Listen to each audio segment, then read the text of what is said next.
voice girl, and welcome to another edition of the Manspace Podcast. Now, this is the voice of Russ, and with me, as always, he is this show's Top Gun, the one and only Maverick, my co-host, Big Les. How you doing, man? What up, man? You all right? I'm good, Les, and you? Yeah, man, I'm trying to, man. So it's hot outside. I almost didn't make it today. Shoot, man, I know, man. I almost melted away like old hot chocolate. You know what I mean? This heat, man, it's getting you, man. Shoot, I'm sitting out there trying to cut grass and got sunburned again. I was just getting ready to say, I just can't see it, dog. I can't see it. I don't know how does it keep happening to you? You know, I got one of those big hats and everything, man. I'm out there cutting grass, and I wasn't even out there that long, man. Man, you might have to ask your wife, man, to allow you to spend $40, bro. I know, man. I need somebody else propelled. Exactly. That's exactly what I'm saying. That's exactly it. So we're going to jump right into the rest of the show. Les and I have been very fortunate to interview many guests throughout our almost 2 years on the air, and today we have another special guest. He's a multifaceted man from Queens, New York. He's a podcast host, a radio show host, blogger, consultant, promoter, producer, gamer, web designer, project manager. And if that isn't enough, Manspace Nation, you have heard us mention on this show, you can also hear us on SGP Radio and the BGP app. Now you get to hear the man behind SGP Radio. Manspace Nation, give it up for Gerald Roberts.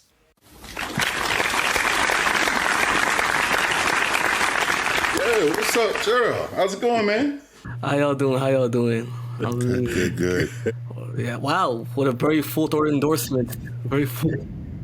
This is the first time I'm actually seeing both of you, right? My God, I had no idea how light you were.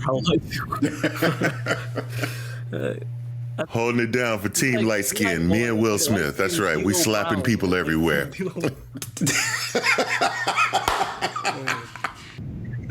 Come on, you got sunburn. Come on, black people get sunburn. Come on, you get sunburn.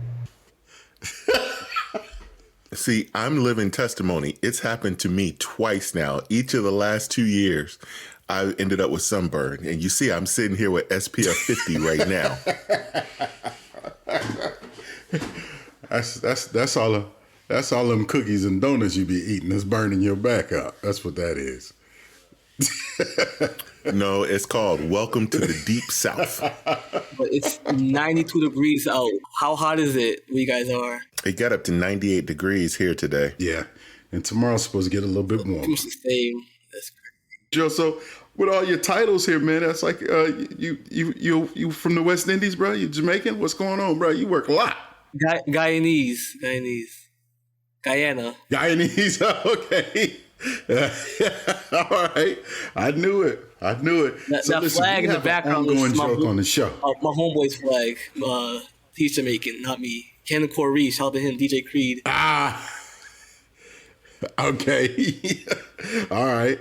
So on the show, man, we got this ongoing joke. We say all the time, it's not going to be a good show unless we talk about food. Right? So I got a question for you. Have you ever had a fluffernutter? I don't know what that is. I don't know if I have before. There's a different name for it. I don't know. That a fluffernutter is a sandwich made with chunky peanut butter and marshmallow fluff. Oh, that sounds delicious. Well, it's absolutely delicious. I see. He's like, oh, that sounds kind of delicious. The bread sandwich. I mean, I had s'mores before. That sounds very. Yeah, man. I had Les strung out on those for a while, man. He had me for a minute. Yeah, I had to let it go. The name kept throwing me off. Fluffernutter.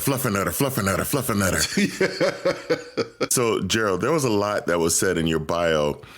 But I guess the main term I can use to kind of encapsulate it all is multimedia.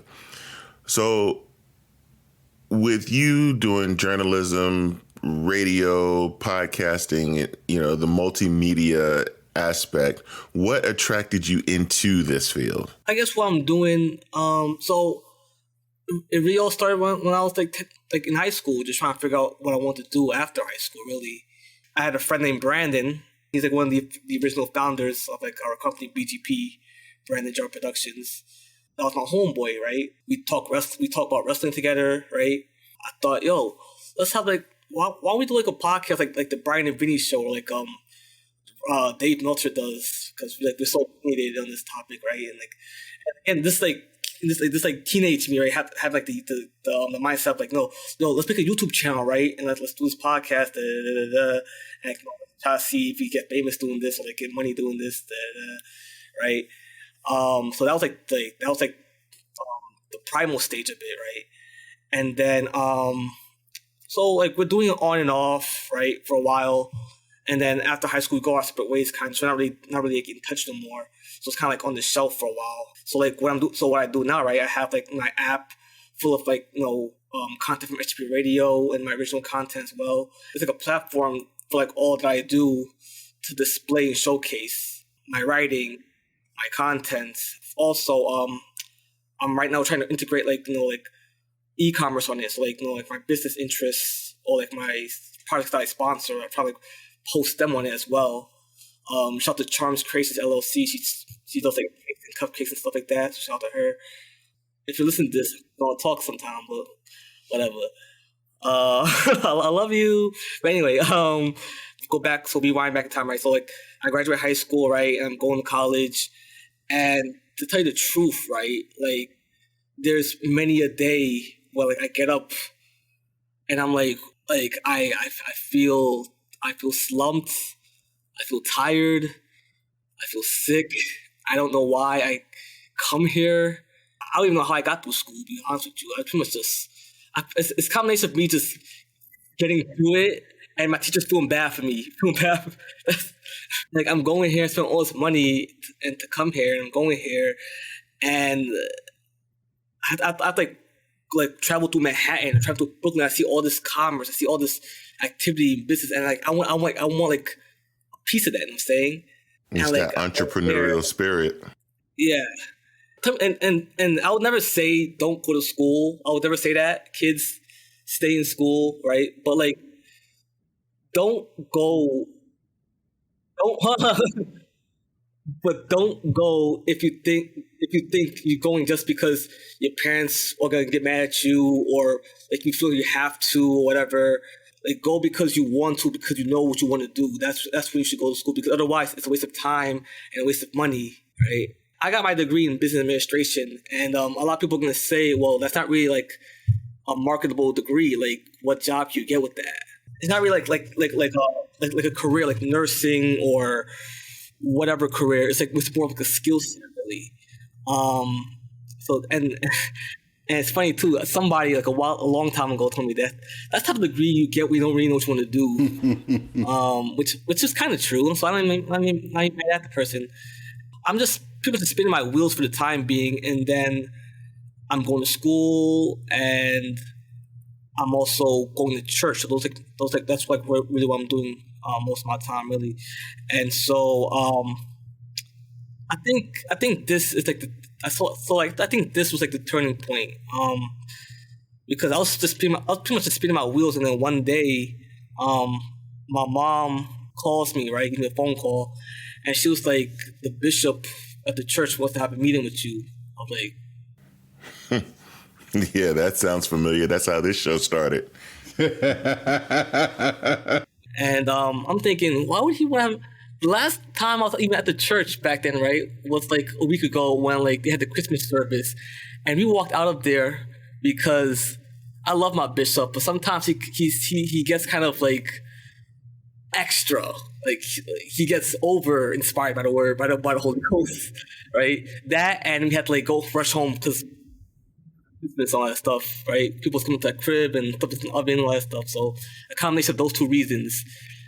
I'm thinking, is she gonna ask me why we walked out during service? Because he's like by then he's like 2 years into the church. He was like the new pastor, the new senior pastor for the building, for the church.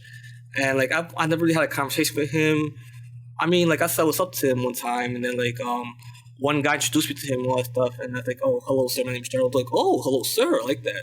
And I mean, you see each other, we say what's up, we grin, we smile, whatever, dap, all that stuff. But I never really had I never really had like a interaction with him. I came to his office, right, and we're just talking, right, and like in hindsight, I'm thinking he was just sizing me up, just like figure out, just like make sure. Just to test my character, right? So we're talking. He's telling me how every student has a teacher that changes their life and gives them a perspective on life. And his teacher name was Gerald Hideki, like my first name. And he pretty much told me we should get more involved in the church. So I figured my skill set would be best served, in the audio visual.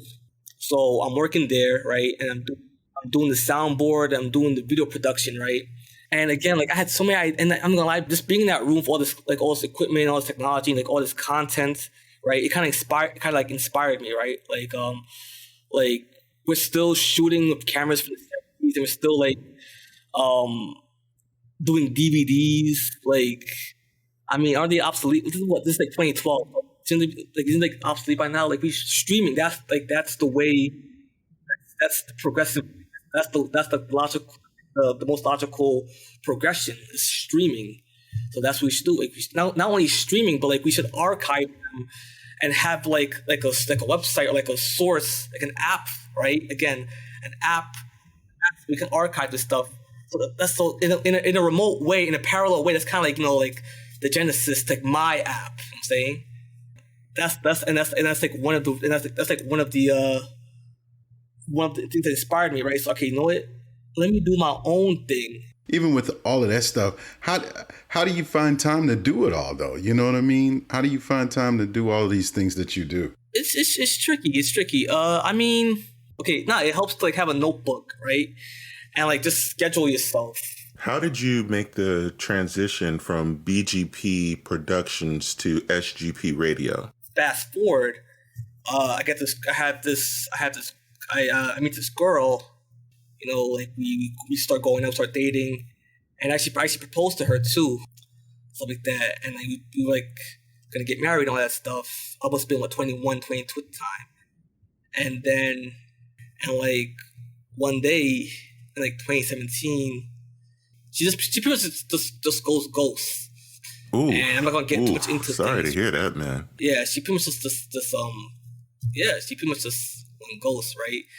And long story short, right? Because again, I'm not trying to. That's a dude move right there, going ghost, man. Well, she did hit it, and I guess she did quit it. Well,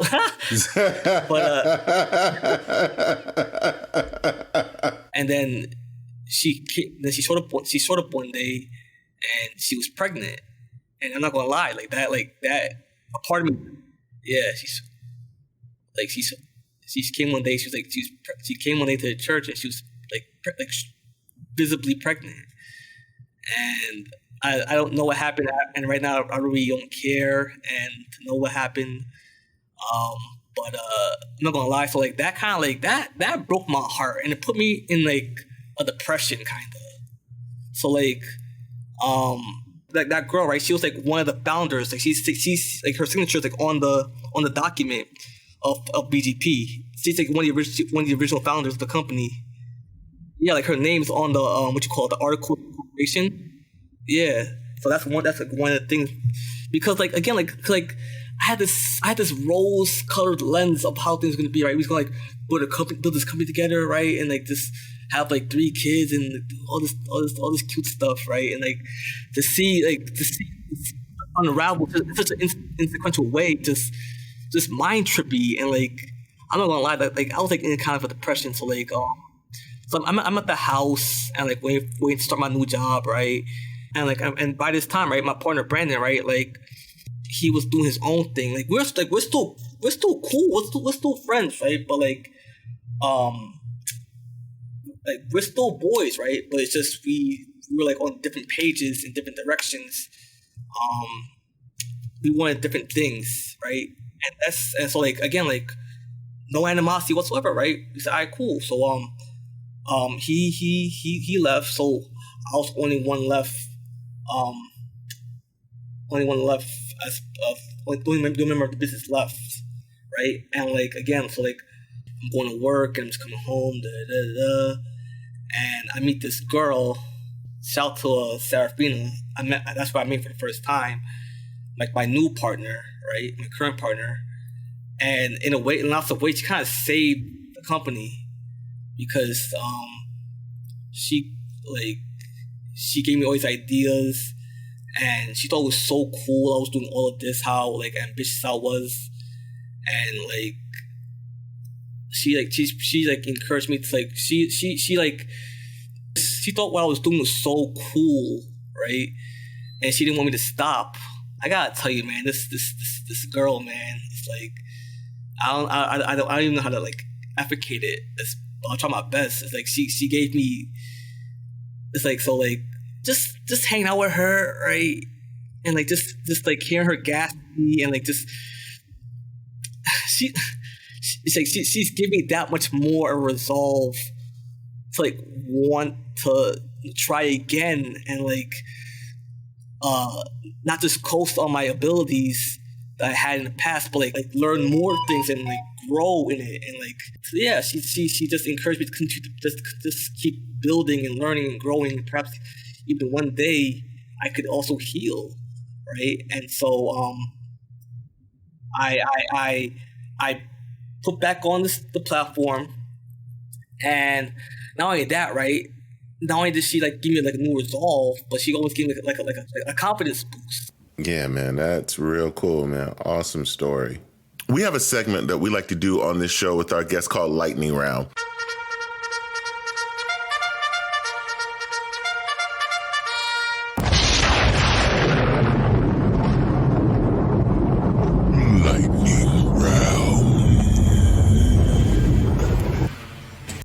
And this is an opportunity for the Manspace Nation to get to know Gerald Roberts. So you have 60 seconds to answer some random questions. Just say the first thing that comes to your mind. What is your favorite city besides the one you live in right now? See, you thinking about it.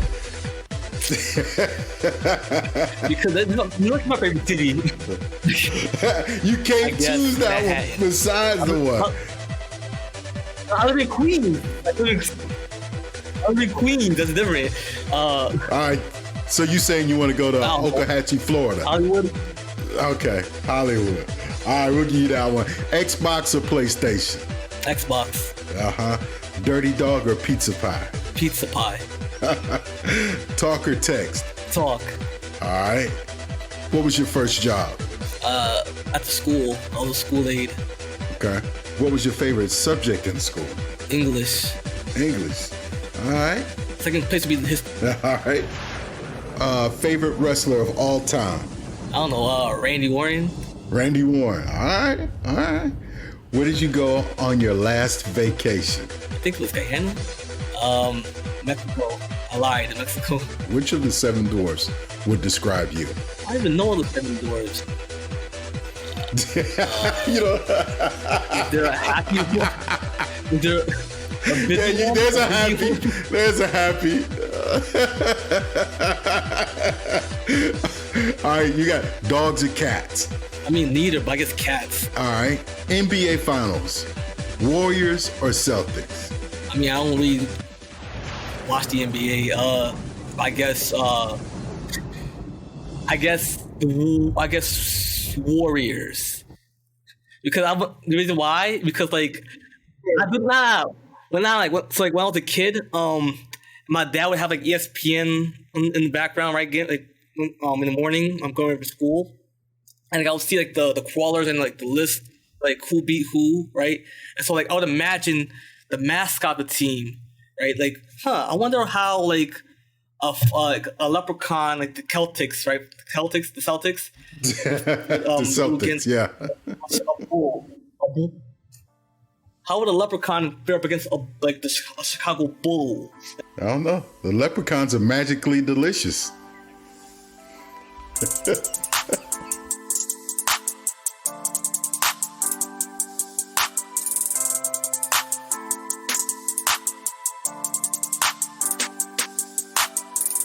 been a guest on your show a couple times to discuss wrestling, so we wanted to bring you on the show to do just that.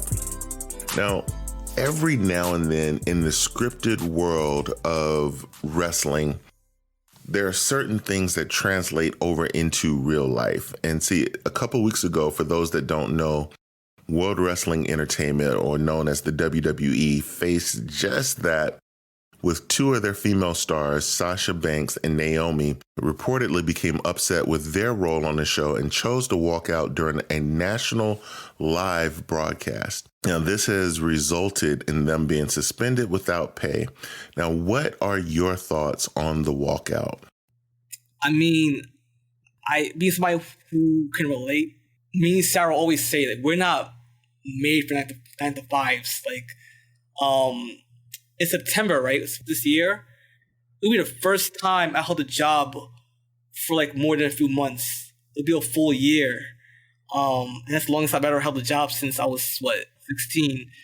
My first job I had from 2010, September 2010 to like June of 2012, because I worked at the school for 2 years, 2 and 3/4 years. Other than that, right, every job I've had, I've always, crapped out after like a few months. And every one of those jobs I walked out, I quit, you know what I'm saying? Like, I could kind of relate. And especially knowing, well, not knowing, but like, presumably what WWE is asking to do, it seems to me, I mean, I'm all for Sasha and Naomi quitting because they thought that something didn't make sense or didn't want to do something. And I feel that despite how unprofessional you may look, or people might say or do, I feel especially in WWE more than any other arena, you have to like put your foot down and like have that mentality that they had back in the day when wrestling was at its best. I'm talking about Shawn Michaels, I'm talking about Diesel, I'm talking about Ric Flair and Stone Cold Steve Austin and Razor Ramon and damn near everybody else from that time, right? Who would give Vince the ultimatum? Hey, listen, Vince, like, I'm not saying this or I'm not doing this. And change it, or I'm no showing. Change it, or I'm quitting. Right? They would say that on like almost a regular, right? And to me, I seem that that's kind of lost on this generation. There's a funny story, right? In WCW, they had like a little dry erase board, right? Where they write down like the match card for the night, right? And it was Fit Finlay versus Ric Flair.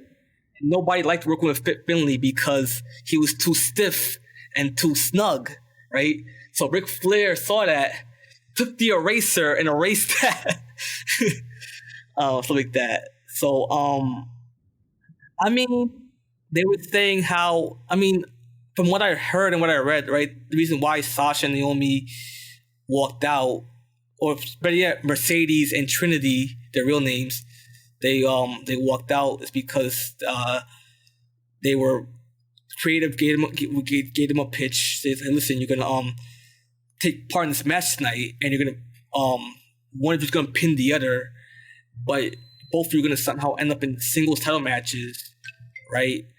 And your belts won't be on the line for like 2 months or whatever, right? And people are gonna say, well, you were getting a title shot, you would be in the main event, you're so ungrateful. And I mean, if you feel that way, then you work for WWE, because like that's kind of mindset they want. You know what I'm saying?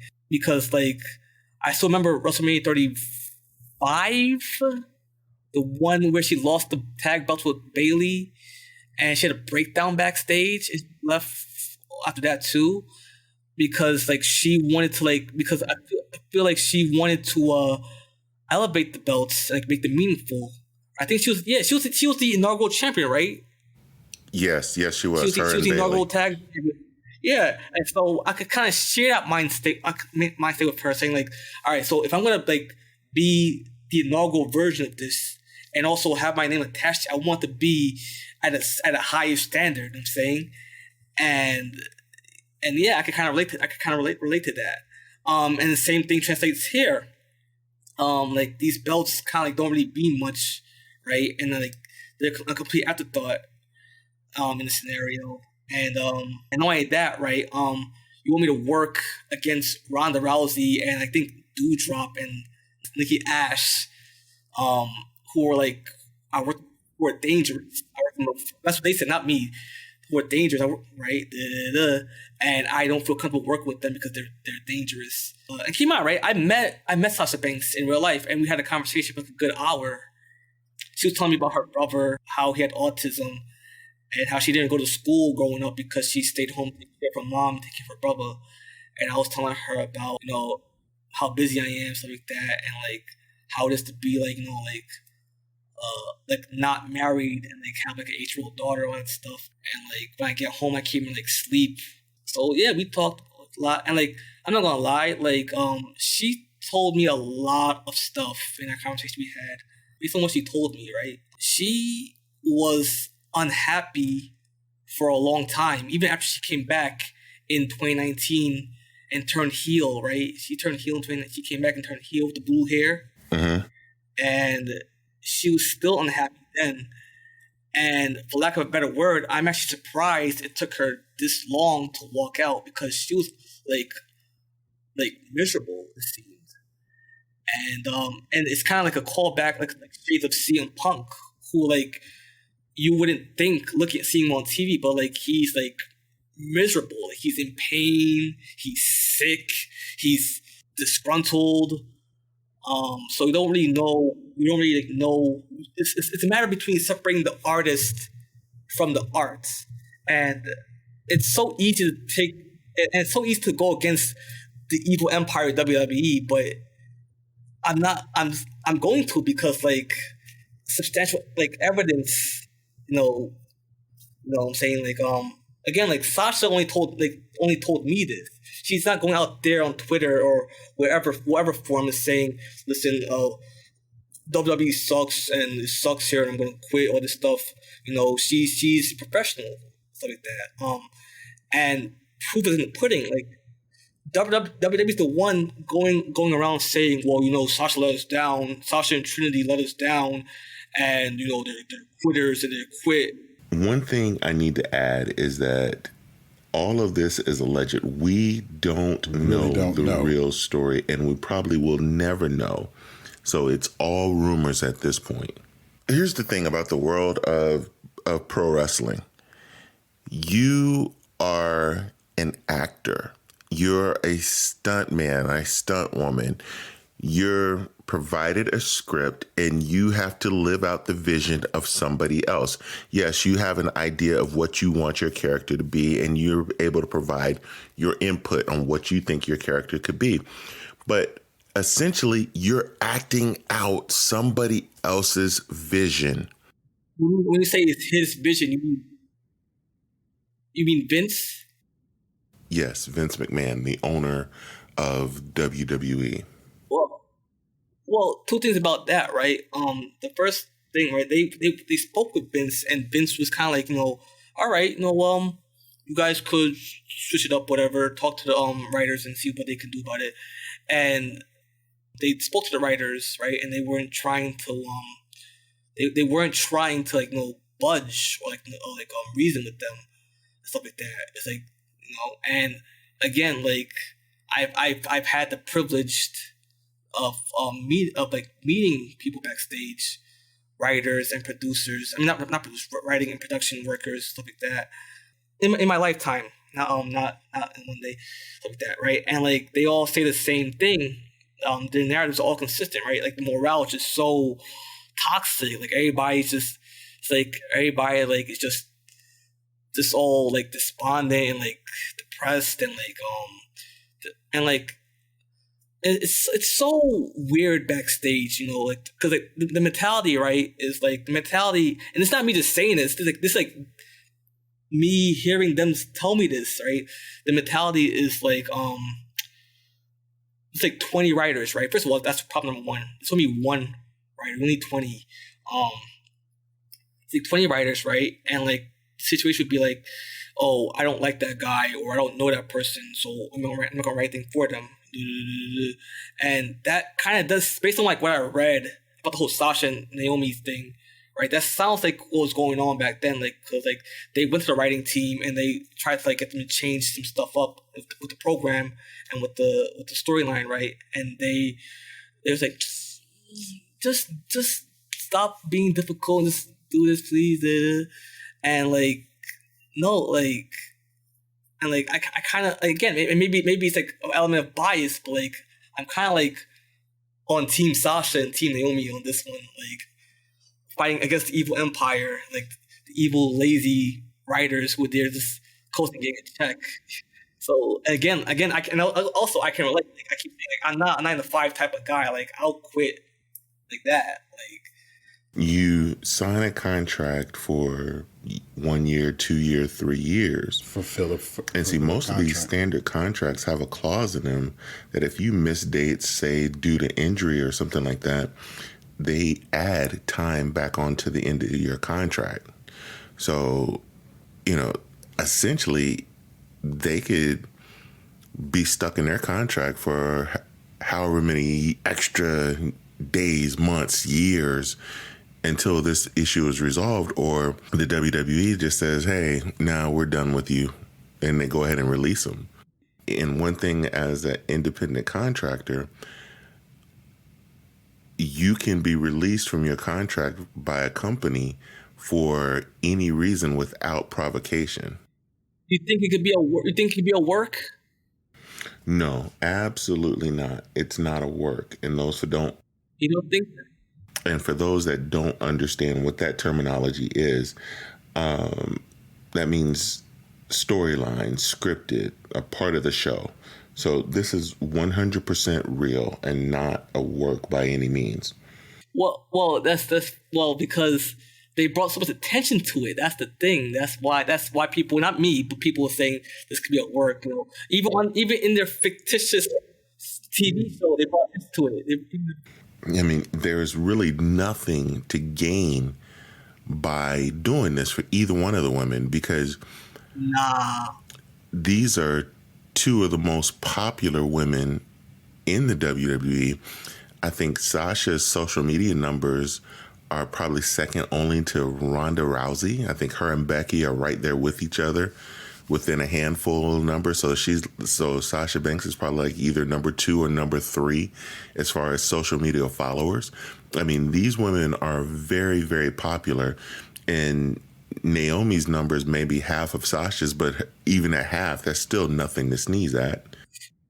So you don't think that's a double standard, and also you don't think they're being petty because days later on SmackDown they went back and rehashed it. Well, real quick, we just want to let you guys know that we're very disappointed in Sasha and Naomi. They're being unprofessional and they walked out from on SmackDown. Days later, they still at it. So it's a little thing known as card subject to change. Because God knows WWE never false advertises. Because God, for whatever reason, they have the ability to change the card based on how they feel. It was different in this situation because they had to change the card that night in regards to the talent themselves and what in the actions of the talent. The show actually had already started when this walkout took place. They walked off. So it was very different than having somebody sitting in a chair and say, you know what, I don't like the way this is going. Let me just change it. And they do it a couple of hours beforehand so they have time to react. This time, the show was probably 15, 20 minutes in, and then all of a sudden, Becky Lynch and they've made the announcement Pierce, that this match is going to happen, and now 2 of the people that's going to be in this match just walked out. So now they're having to scramble. So now they're putting the emphasis and saying, okay, don't be mad at us because we didn't do it. They did it. We're going to put it on the talent. Have they even mentioned the tag belts since then? Talking about going strictly with the tag belts and like having tournaments. Have they even mentioned the tag belts since then? They mentioned the tournament, but that's been it. They said that last week, but they never mentioned it. They said that they never again mentioned it. Honestly, for all I care, they could do away with them. You think so? I mean, there's not enough women to be able to support a tag team division on the main roster anyway. So is there? Well, but listen, Gerald, we have run out of time for this episode. We definitely appreciated you spending time with us here on the Manspace podcast. Absolutely. If you could tell the Manspace Nation how they can follow you. All right. So real quick, you can follow me. All right. Listen real carefully. All right. It's going to confuse y'all. at Gerald Roberts. So the word at Gerald Roberts, right? ATGeraldRoberts. All right. Rewind it if you want to hear it again. All right. Follow that on Instagram, Twitter, Facebook. You can follow the BGP app / SGP Radio on Instagram. BGP, what was it? I had to change it the other day. BGPLLC _app. Right? BGP app. Cop that. Cop the brand your person app. Got it right here. Oh, you got it. You got it. Cop that thing right there. You already know. That's the new version. I updated it. That's BGP app 2.0. I've spent the whole week revamping it. It's a whole new clean app. So that's the 2.0. Like a lot of blog stuff, a lot of the blog articles are gone. I'm working on getting it back, but it's a whole new fresh start right now. So stay tuned. Check it out one time. The BGP app version 2.0. Who you down with? BGP. You down with BGP, then you know me. That's it.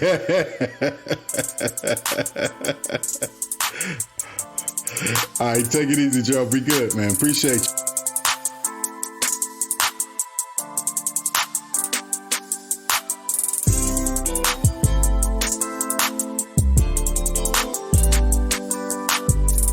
As we do each week, we like to close the show with a little bit of inspiration. Now, as each day passes, we get one day closer to the start of another football season. See, I like to see football as the great analogy of life. See, some stadiums have natural grass. Some stadiums have artificial turf. Some stadiums have temperature-controlled domes, while other stadiums end up with 20-mile-per-hour wind gusts and a wind chill of -20. The Mile High Stadium. Yes. See, each city is completely different, giving teams either an advantage or a disadvantage. But see, these teams are not a product of their environment. See, when the clock starts, it's still football. And see, it's the team that executes their game plan the best that gets the best chance to win each week. It's just like our lives. We're all born in very different places. And the minute we're born, that clock starts.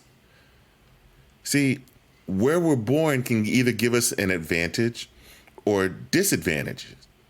But it's our choices. It's our game plan that we have to execute that's going to give us a chance to be successful, give us a chance to win.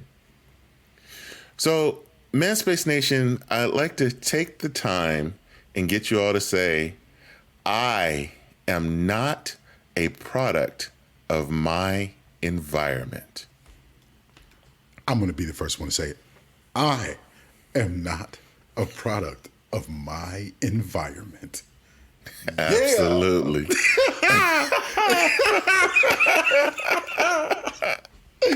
Well, I'm trying to tell you, man. Hey, somebody bring me a certificate for a doctor over here. Somebody bring me a certificate. I got to get this man here. They're going to be Dr. Russ from going forward. That's right. Man.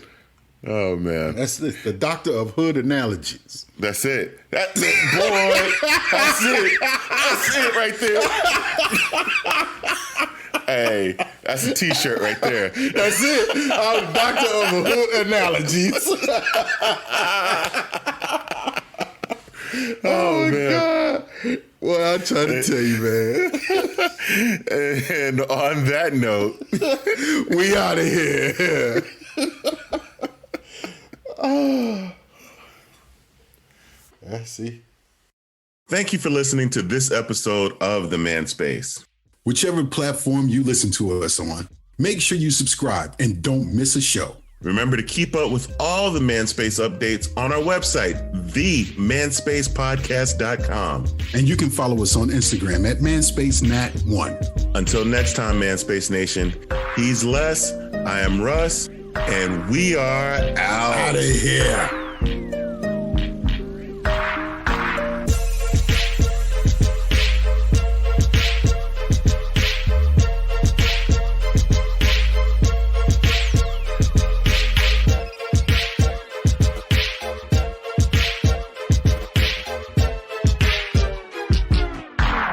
Who you down with? BGP. That was BGP that you know me.